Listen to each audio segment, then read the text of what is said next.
shaye-shaye baya da gori in baka sha ba ɗanka na tsotsawa ko ɗan uwanka na tsotsawa wani kanin uban shi ke tsotsawa wani ma uban shi ke tsotsawa kaga tsoho cikin kwata ya kwance wallahi idan ruwa ya yi ruwa ai ba a tangadi sai kwance wallahi dan giya sarki ne amma garin da ba 'yan sanda shaye-shaye kala-kala ne malami ba uban da ban gane ba ka zan waɗansu 'yan asfin ne ka zan waɗansu 'yan london ne ka zan waɗansu 'yan bensin ne wasu rotun mai suke kunnawa ka zan waɗansu 'yan madara ne ka zan waɗansu 'yan linda ne waɗansu wani yari ko na yafa miki zanzana.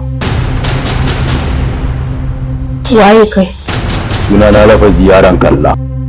Suna na Salama, budurwar kalla. Zin me kake tunani ya kowa gida ya je ya gaya wa mahaifiyarsa fi sabilillahi? Gaya mata kalla ne. Kalla? Kalla? Kalla. Fara da kalla baya mutuwa.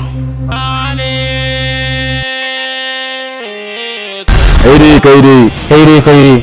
Lahira, kowa sai ya zo. Kabari, dan na uban kowa. Me gida kalla ne ce a ɗauko. Ta boli kuma. To a wani dalili? Ta ce ai ba na sata bane wannan aro aka bani ma. Ya Allah. Babu ɗin da ka sato shi na sai da shi ko kwandala mace a ciki ba. Kokarin samun tsimma ka goge idanka. Shi kenan. Na gode. Ina ɗagawa kafa ne fa.